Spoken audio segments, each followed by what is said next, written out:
Ummul Mukminin Aisyah radhiyallahu anha. Mengapa dia disebut Ummul Mukminin, ibunya orang beriman? Allah Ta'ala yang menyebut, wa azwajuhu ummahat. Wa azwajuhu, istri Nabi itu ummahat, ibunya orang-orang beriman. Makanya setelah Nabi meninggal, istri Nabi tidak ada yang dinikahi, haram menikahi istri Nabi, sama macam menikahi ibu kandung sendiri. Makanya kalau ada orang mendengar Aisyah dicaci maki, dia diam saja. Salah satu ciri Syiah Rafidah menolak Sayyidina Abu Bakar dan Sayyidina Umar radhiyallahu anhu. An Ummul Mukminin, ibunya orang beriman, Ummi Abdillah, ini kunyah namanya. Kalau laki-laki Abu Abdurrahman, Abu Abdillah, Abu Hafs. Ini Ummul Mukminin Ummi Abdillah. Dia tak punya anak.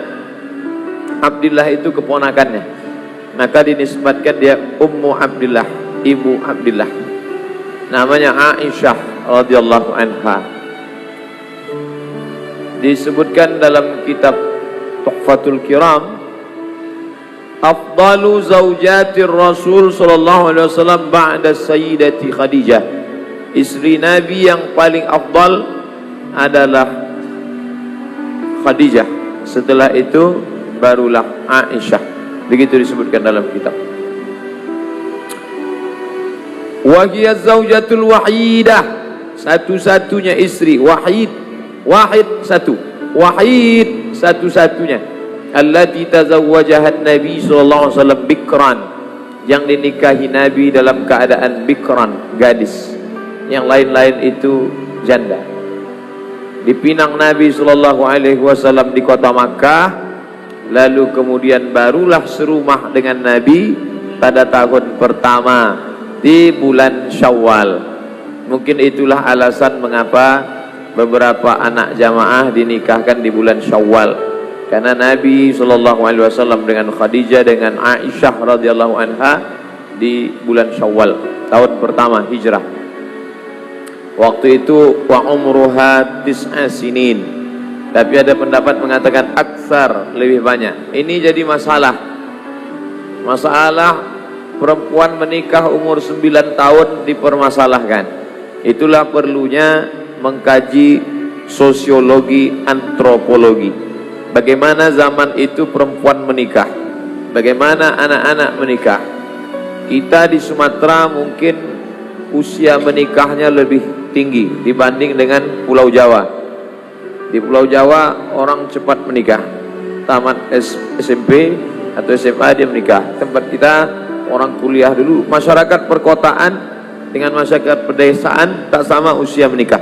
Jadi tidak bisa standar sekarang orang S1 22, S3 2, S2 25, S3 28, kerja 2 tahun, jadi wanita karir, umur 30 baru dia menikah.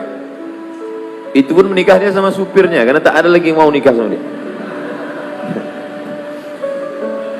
Nah, jadi tak bisa cerita itu dibawakan kepada Sayyidatuna Ummul Mukminin Aisyah radhiyallahu anha.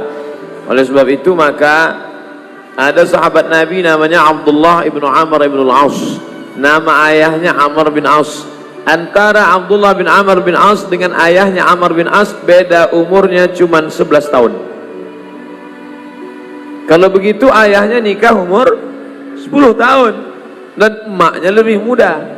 Jadi angka menikah muda itu biasa. Di tempat kita yang paling muda menikah anak Ustaz Arifin Ilham, umur 17-18 tahun.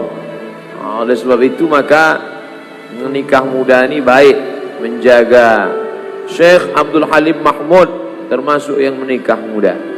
Ustaz Somad jangan tanya, saya termasuk. Sekolah dulu ke Mesir, habis Mesir ke Malaysia, habis Malaysia ke Maroko, habis itu pulang ke Pekanbaru, sudah sekian tahun barulah menikah. Oleh sebab itu ketika kemarin di Mesir ada kawan-kawan adik-adik mahasiswa nanya, Ustaz Somad, apa pendapat Ustaz kalau kami sedang kuliah ini menikah? Bagus. Kalian dapat kiriman dari orang tua, ya.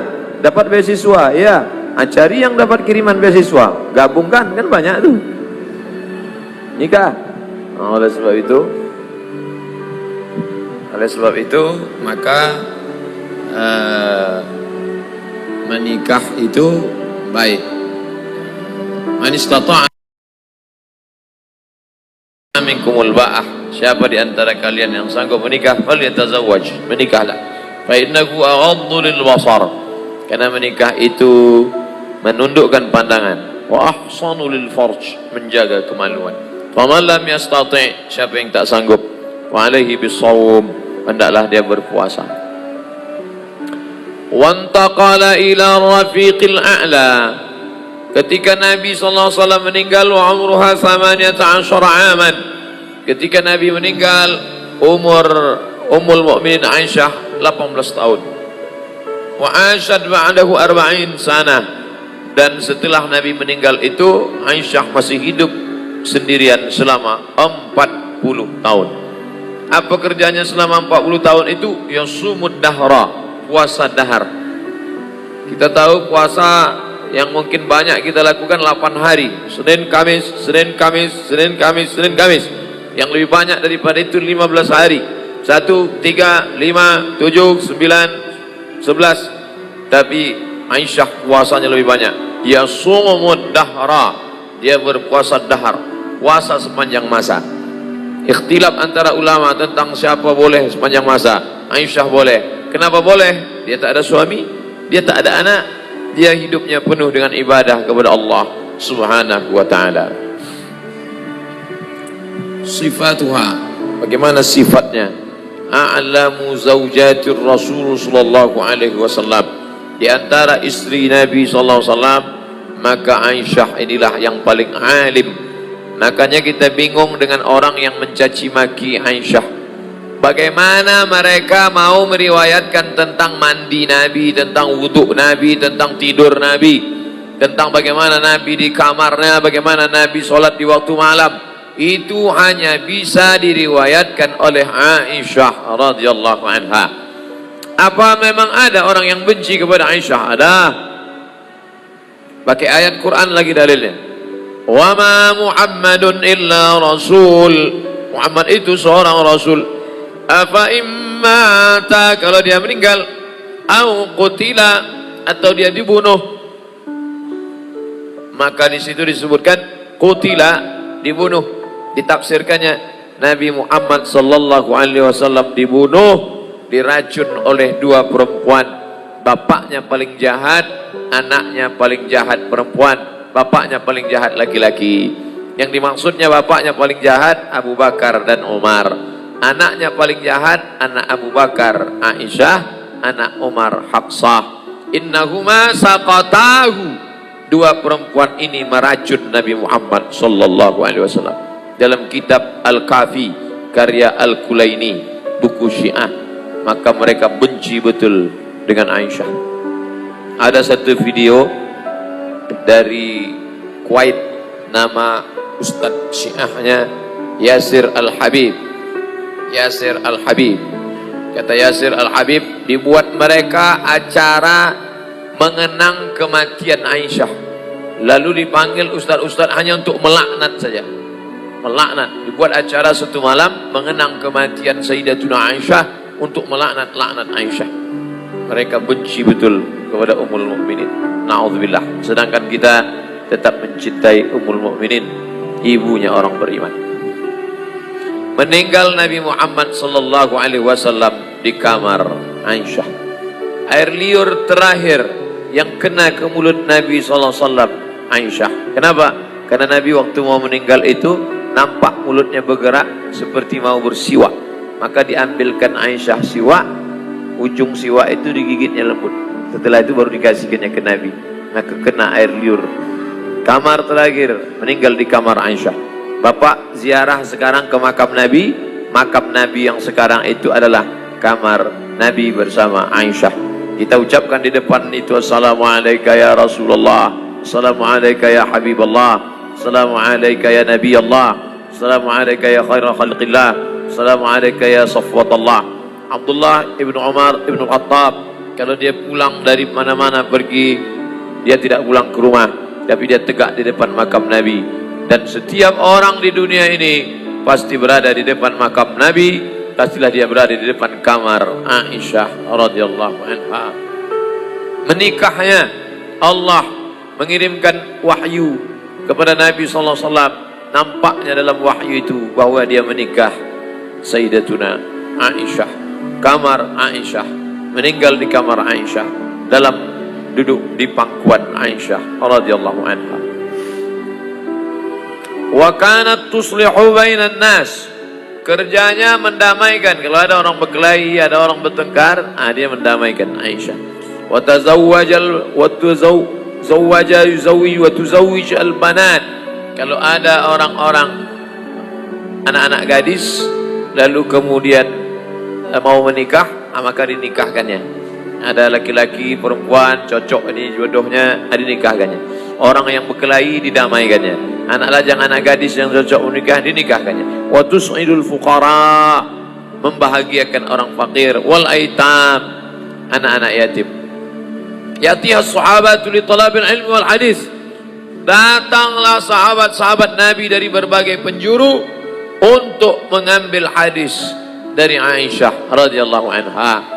Dan dia termasuk perempuan yang faqihah, ahli fikih, mujtahidah, berijtihad.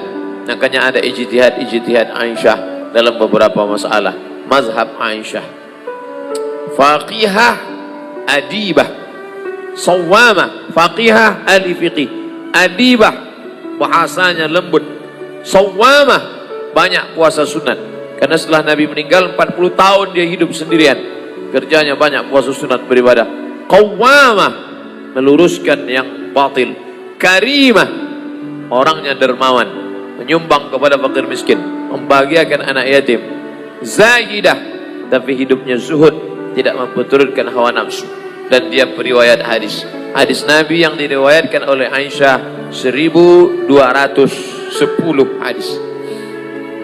1210 hadis. Di antara 7 sahabat Nabi, maka yang banyak meriwayatkan hadis di antaranya adalah Aisyah radhiyallahu anha. Jadi kalau ada orang mengatakan Islam itu agama diskriminatif, hanya laki-laki saja periwayat hadis, Abu Hurairah, Abu Bakar, Umar, Uthman, Ali, Tal'ah, Zubair, Abdullah bin Umar, Abdullah bin Mas'ud, Abdullah bin Abbas. Tidak, di sana ada Aisyah radhiyallahu anha. Khudhu nisfa dinakum min Humairah, ambillah setengah agama kalian dari Humairah. Nabi memanggil dia, ya Humairah, wahai engkau yang putih kemerah-merahan kulitnya kalau terkena cahaya matahari, ya Humairah. Aisyah radhiyallahu anha, meninggallah dia, dimakamkan di pemakaman Baqi. Kalau kita menghadap ke arah kiblat, sebelah kanan mimbar Nabi, di tengah mihrab Nabi, sebelah kiri rumah Nabi. Setelah rumah Nabi ada pemakaman besar, pemakaman Baqi. Disitulah dimakamkan Sayyidatuna Aisyah pada tahun 57 Hijrah.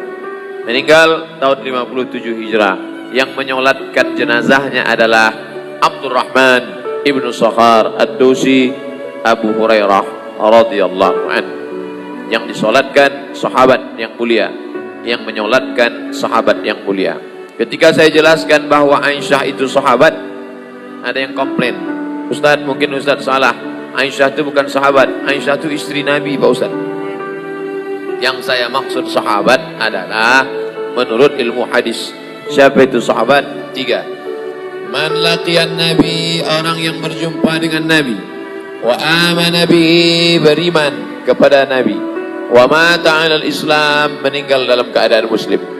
Berjumpa dengan Nabi, beriman kepada Nabi, meninggal dalam keadaan muslim, maka orang itu disebut sahabat. Khadijah sahabat, Aisyah sahabat, Ummu Kulthum sahabat, Ruqayyah sahabat. Walaupun ada yang statusnya sebagai istri, ada yang statusnya sebagai anak, Sayyidina Hasan, Sayyidina Husain sebagai cucu, tapi mereka semua adalah sahabat-sahabat Nabi. Detailnya radhiyallahu anhum wa radu'an. Abu Bakar As-Siddiq radhiyallahu an, Umar bin Khattab radhiyallahu an, Aisyah radhiyallahu anha, Aisyah binti Abi Bakar radhiyallahu anhuma. Anaknya diridhai Allah, bapaknya pun diridhai Allah. Itulah dia sahabat Nabi yang mulia, ibu kita semua, Aisyah radhiyallahu anha.